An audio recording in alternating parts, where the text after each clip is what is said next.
اب یہ کتنی بڑی دولت ہے، یہ اتنی بڑی دولت ہے ایمان کی دولت کہ حضرت ابراہیم علیہ السلام، حضرت یعقوب علیہ السلام اپنی اولاد کو، قیامت تک آنے والی اولاد کو کیا تنبیہ فرما رہے ہیں۔ اللہ کے دونوں پیغمبر ہیں اور کیا فرماتے ہیں؟ قرآن کریم سورۃ البقرہ، اعوذ باللہ من الشیطان الرجیم، وَوَصَّى بِهَا إِبْرَاهِيمُ بَنِيهِ وَيَعْقُوبَ، اور ابراہیم علیہ السلام اور یعقوب علیہ السلام نے اپنے بیٹوں کو اسی دین کی نصیحت کی، یا بنیّ ان اللہ اصطفیٰ لکم الدین، اے میرے بیٹو بے شک اللہ نے یہ دین تمہارے لیے چن لیا ہے۔ ابراہیم علیہ السلام، حضرت یعقوب علیہ السلام اپنے بیٹوں کو ایک ہی تنبیہ کر رہے ہیں، فرماتے ہیں کہ بے شک اللہ نے یہ دین اسلام یہ تمہارے لیے منتخب فرما لیا ہے، فلا تموتن الا وانتم مسلمون۔ اب میرے بیٹو، ابراہیم علیہ السلام بھی فرما رہے ہیں، یعقوب علیہ السلام بھی فرما رہے ہیں، اب میرے بیٹو تم ہرگز نہ مرنا، اگر مرنا تو مسلمان ہی مرنا۔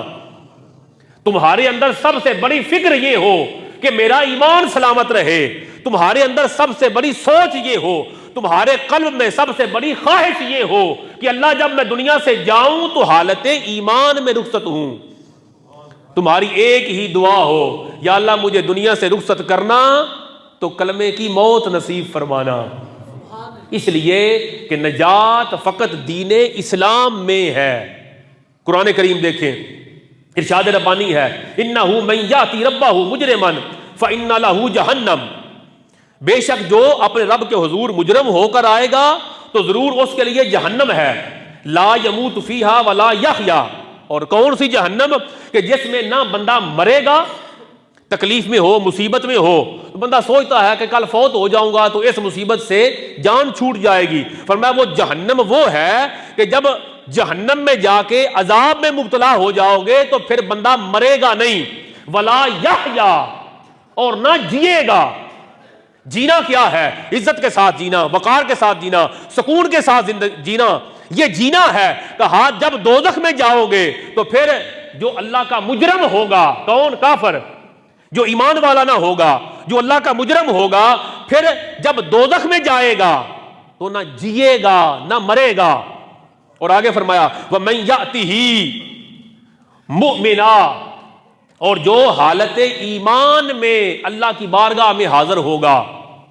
دو بندے اللہ کی بارگاہ میں پہنچے، ایک مجرم بن کر، مجرم کیا؟ اس نے کفر کیا، وہ ایمان لے کے اللہ کی بارگاہ میں نہیں پہنچا۔ کہا اس کے لیے تو جہنم ہے، ایسی جہنم کہ جہاں نہ جیے گا نہ مرے گا، یعنی اس کو اس تکلیف سے نجات کا کوئی رستہ نہیں، اور جینا بھی ایسا ہے کہ جس میں کوئی سکون نہیں۔ اور دوسرا وہ بندہ جو اللہ کی بارگاہ میں گیا تو وہ صاحب ایمان ہے۔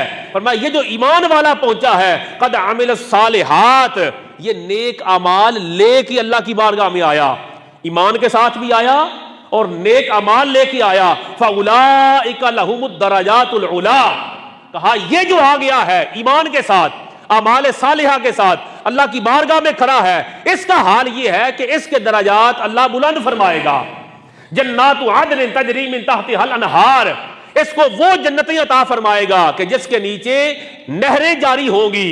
پھر فرمایا خالدین فیہا، ہمیشہ اللہ اس کو جنتوں میں رکھے گا۔ وذالک جزاء من تزکا، یہ کرم اس لیے ہے کہ اس نے اپنے آپ کو شرک سے، کفر کی نجاست سے پاک کر لیا تھا۔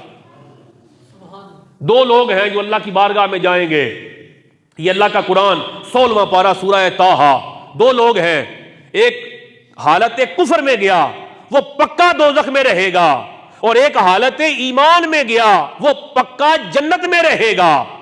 ارے وہ جو دوزخ میں گیا اسے دوزخ تک کفر لے کے گیا، وہ جو جنت میں گیا اسے جنت تک اس کا ایمان لے کے گیا۔ نجات کا دار و مدار بندے تیرے ایمان پر ہے، اس لیے اس ایمان پر خاتمے کی دعا کیا کر اور اس ایمان کی حفاظت کی فکر کیا کر۔ آقا علیہ الصلوۃ والسلام نے بھی یہی رہنمائی فرمائی۔ دیکھیں اپنی دعاؤں کو چیک کریں ایک لمحے کے لیے،